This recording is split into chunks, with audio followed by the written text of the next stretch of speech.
for some more N64 quests. This time we're going to be taking on Wipeout 64.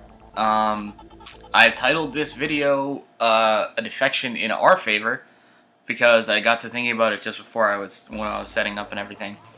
And I was like, there's only really a handful of games that ended up would have been PlayStation games and ended up making an appearance on the N64, and there's a lot more that either, like, whether it was Sony just had it out of the gate, like anything from Square, anything from Konami, anything from Capcom, all those developers that decided to support Sony over Nintendo. There's one thing, and then you get a game like 40 Winks, like, that was gonna come out for the N64, or, you know, a series that, now I don't have one of these off the top of my head, but basically what we have here is a game that has been synonymous with the PlayStation for as long as it's been a thing, but does have this weird, yeah,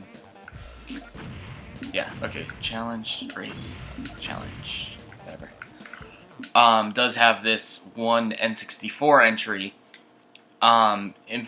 In particular, you have to look at the fact that it's, you know, it's Psygnosis game. Psygnosis basically made seems like dozens of, that wasn't a good start, seemingly dozens of PlayStation games, original PlayStation exclusive games. So that's just what I think about it. I think it's weird just to see a Psygnosis logo on an N64 cart, because I don't know off the top of my head any other Psygnosis games that are on the N64.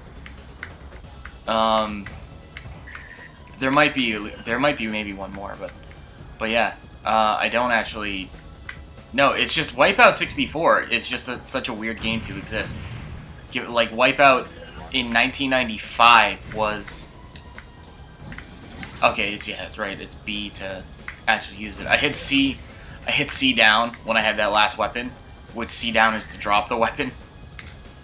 Just kind of launching into it, as you can see. I didn't really prep or anything. Just still kind of on the topic of how weird it is that this game even exists to me.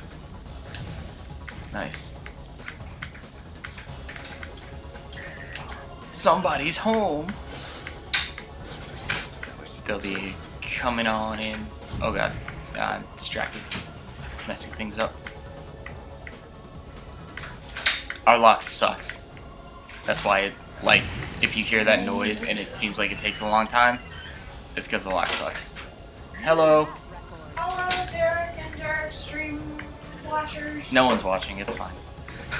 You don't know. I do know. I do know if anybody's watching while I stream it. I know how Twitch works. Do you, though? Do you? Yeah, actually. There's pizza there. You can see it. There's pizza.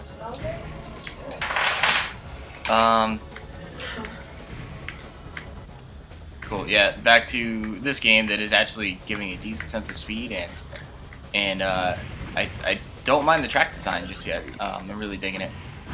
What? Oh, god damn it. What? Whose fucking thing was that? Okay. Alright, I guess I'll have to try again sometime. Soon. I'm really just completely launching into this, having never really played a Wipeout game before, so I've been looking forward to this because this game's supposed to be really good. It's really weird actually, because I think what I saw in the Nintendo Power, it's like 4 pages long, but the section in Nintendo Power, one of the things is like how to start with a boost like you would in Mario Kart. I hit down C again. God damn it.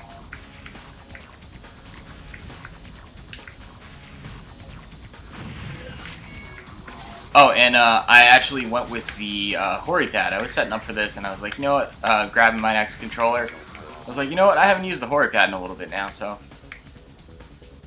that's cool. I saw a little bit about that on the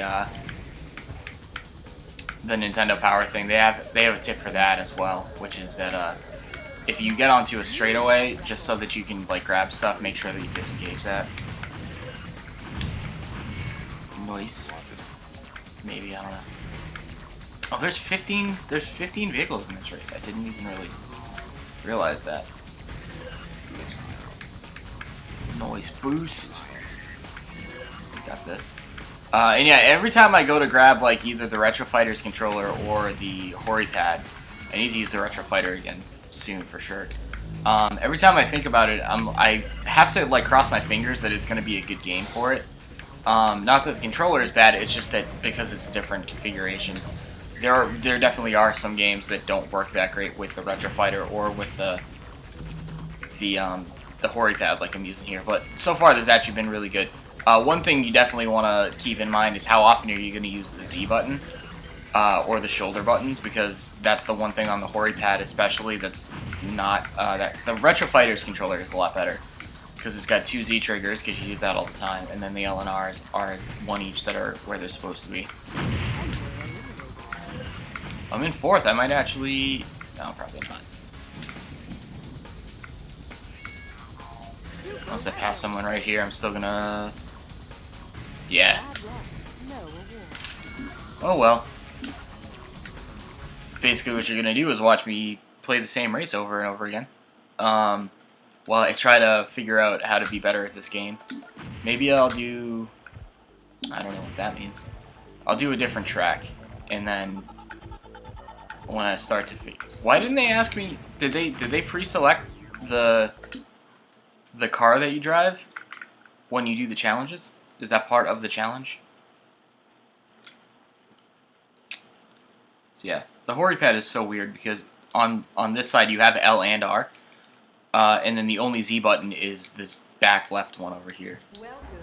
And they're very small, the shoulder buttons, so.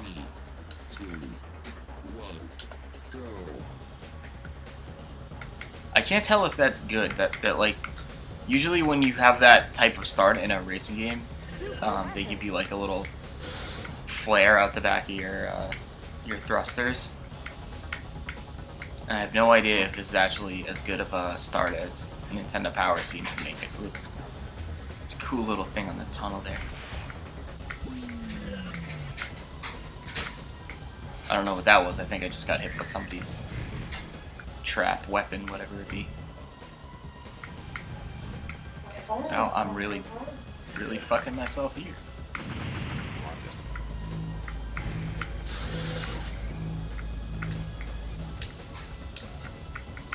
Nope, I was trying to ditch the shield, and then as soon as the shield was up, I hit the down C button, and I lost my weapon.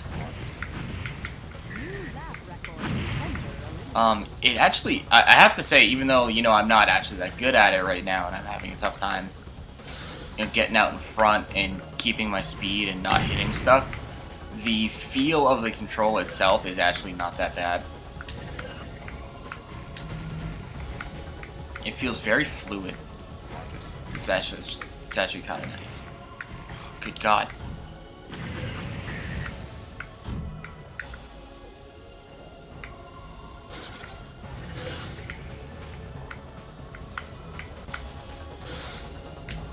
Basically, what I'm told is that you have to basically use your e-brake. They have like an air brake on these, which is more or less like an e-brake if you actually have wheels and shit, so that you can not lose speed around corners and stuff. That's what I'm trying to like start doing, but it's not going so well, and I'm not even thinking about it half the time.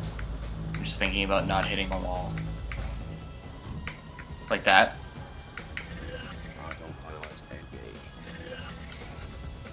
Didn't need that. It was a straightaway. Oh my God. Hey, I'm in 2nd though, which is not bad. I think this car is just the fact that this particular vehicle, I dropped it again. I hit the wrong button. I'm in 2nd. What? Good God.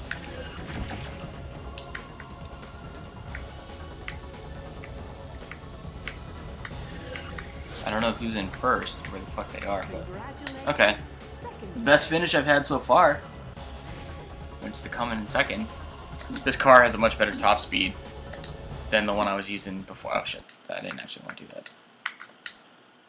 Maybe we'll try one more of the actual challenge race. Maybe we'll do this. Maybe I'll be better at this, and this is what I'll be able to consider like me being a success at this game, is if I do this part right. I only did one part of Quarterback Club 99. If you watch that, it was like over an hour just to play one game, which is not fun. You could tell I was kind of... It was a struggle for a different reason than 98. And, the thing that I was doing... So, first of all, the menus in that game, especially with the save files, are actually trash, which is really, really frustrating anytime you see that in any game. So, I still had a save file. I didn't, like, my file didn't get corrupted or anything, but I think I hit something wrong, and it, because you have to load the file manually when you start the game. And I think it did something wrong and saved over the file with a basically default file, which was ridiculous that they even let me do that. So I lost my season, and then they had a really cool, conceptually, you know, things that are kind of the best thing about playing games now. They had like this scenario mode that was based on all the past Super Bowls. They had literally one for each of the past, I think it's 33 Super Bowls for that year. And they were really cool, and I did one or two of them, and I was like, cool, this will be the next video, I'll do this. And one of them that I did, the scenario starts in the third quarter, and the default setting for those scenario mode things is to have 15-minute real-time quarters. And I was like, what the fuck? Like, you completely ruined it. Because you basically, if the scenario is in a third quarter, if it starts in the third quarter and then you go to the next quarter and you're expecting your usual 5-minute quarters that, you know, a video game should play with, and then you have to play 15 minutes, well, it's like now you have to play an entire game. So why, I don't know why they had it that way. And you couldn't change it. That was like, this is how the sim mode works. This is how the scenario mode works. It was dumb. So at that point I was just like, cool, you've completely ruined what I was even going to try and do. Because I can't do any of these scenarios that are, that start in anything but the fourth quarter. It was ridiculous. They fucked up some just basic seeming things in that game, and nobody knew any better than to just review them really well because the graphics look nice. So, Madden wins again, in case you couldn't tell. And I don't see Quarterback Club winning any year going forward. So now we can play something else. We can play Wipeout and look stupid in front of everybody playing it, even though I am in fourth, which is better than I've been doing. I'm going to come in third unless somebody passes me right now. Oh, did I edge him out? Nice. Okay, cool. Got it. 4 eliminations. Sweet. Cool. This is much more my speed, I guess. Is to just focus on weapons. It's weird though, because if there's only the 3 sections, then there's only 6 challenges. So I guess they really are trying to make it super hard. Because in that case, you're kind of missing a lot, aren't you?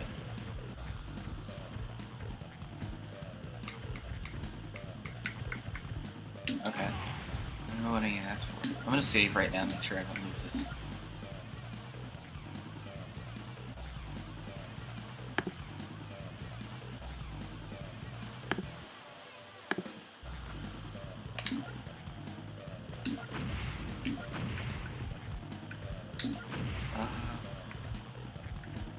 Let's do one more. Let's do time trial, because I assume that means that there's no weapons, obviously, because there's gonna be no opponents on there. So we'll just try this right now, and then I'll see if I can learn the feel of the game any better than I have.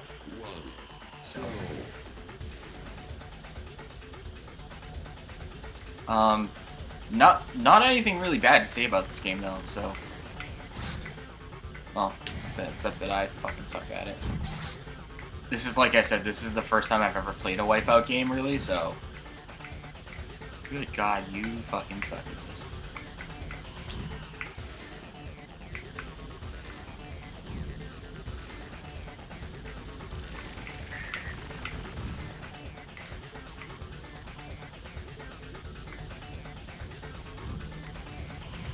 It doesn't make it seem like you need to slow down to take corners. It just makes it seem like you have to push the control stick the right amount at the right time. Like, it's not... It doesn't actually look that much like a regular driving game in that sense. But yeah, terrible. That was fucking awful, wasn't it? And it's a one-lap thing. They literally just want you to clear it in 36 seconds or better. 3, 2, 1. So this is probably not gonna happen this time, but we'll try it a couple more times and see how, if we can just not fuck up 100 times. 1. Start the count. That wasn't that bad. No, that was though. I think part of the reason I'm gonna guess is because there's only so many tracks in this game, which would be kind of a bummer. I think at this point they probably should have a good amount of tracks and putting in new racing games, but I'm not sure what the typical Wipeout standard was, so yeah, I've completely... Oh god, this is not going to be good, is it?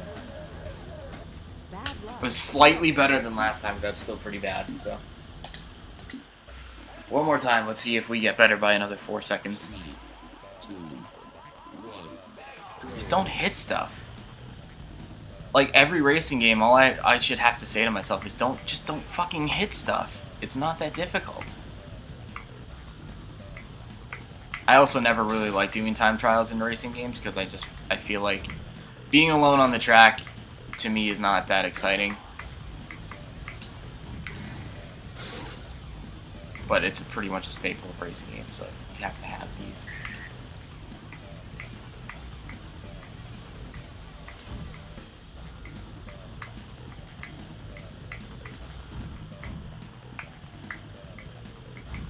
Wow, are you fucking serious? I'm that bad at this. Oh, I still got a second, almost a second shaved off. Good God, I'm really fucking terrible at these. This is gonna be painful the more I do, so. But it's like admit it's still, like I said, it's a pretty solid game. The feel is very nice, actually. Especially with the Hori pad. I don't know how much the Hori pad is factoring into it, but definitely pretty solid. I personally, from what I have played, I am a especially since I just did F-Zero X a couple months ago now. I still have to give, at least for the nostalgia points, I have to give it to Episode 1 Racer. But they're all kind of just in this top class of a particular genre that the N64 has a lot of. Yeah, again, almost another second off. Alright, this is going very poorly though. It's probably painful to watch. Especially if you've ever played a Wipeout game before and actually hold the series in any regard whatsoever. It probably really sucks to watch me play it. So I think that'll do it for now. It's a pretty short episode, but still. It's Wipeout. It's probably as good as the other Wipeout games from the time. Let's see if I continue to suck at it. But it was cool. It looks nice. It feels nice. It has decent track design. Good sense of speed. All the things that it should have. I'm just not good at it. What else is new? Alright, catch you later, everybody.